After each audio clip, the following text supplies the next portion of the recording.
Okay, let's go see what is going on around Idaho right now. Now, this is northwest of Stanley, Idaho. Now, what went on is we had a large, pretty good sized quake a few years back.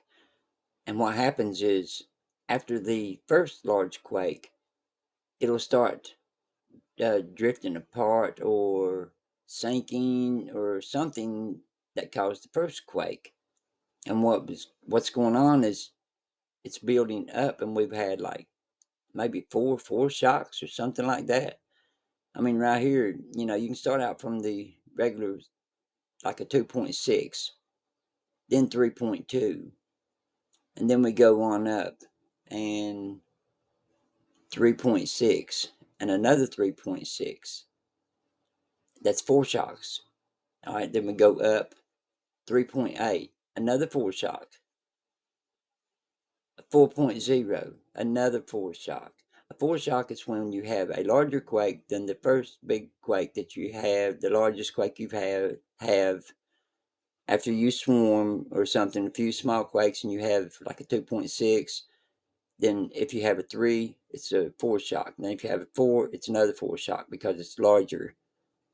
Now the main shock is when it keeps drifting and cracking until you get down to the end, and then it finally breaks loose all at once, and it causes a quake bigger than the quake that you had the first time before all this swarming started going on years ago. And it can last centuries before you get your main shock.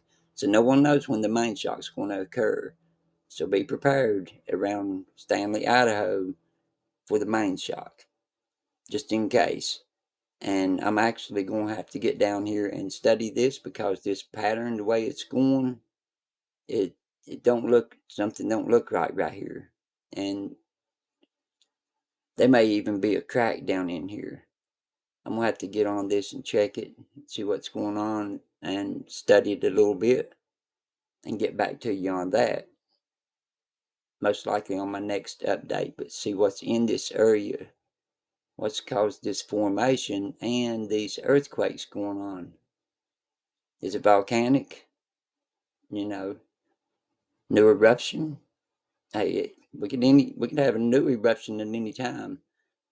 But anyway, in this area right here is 33 earthquakes. Now, a lot of people don't like to look back in time, but I'm going to look back at 30 days and see what we got on 30 days in this area. Okay, we got 92 earthquakes, not counting that one. We got 91 earthquakes in this one area right here in the last 30 days. Now, the 2.5s and greater in the last 30 days, we've had 36 earthquakes in that area. And we've been having these smaller earthquakes for years, ever since we had I think it was close to a 6, maybe been a little over a 6.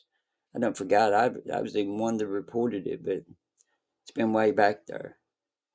But anyway, let's hope the main shock doesn't hit, especially to where it damages a residential area or something. Now, this is the last 7 days. We've had 31 earthquakes in the last 7 days. But you can see the last 7 days, that's the largest quake we've had, 4.0. There was a 3.4, it goes up 3.6, and 3.8, now 4.0. Foreshocks.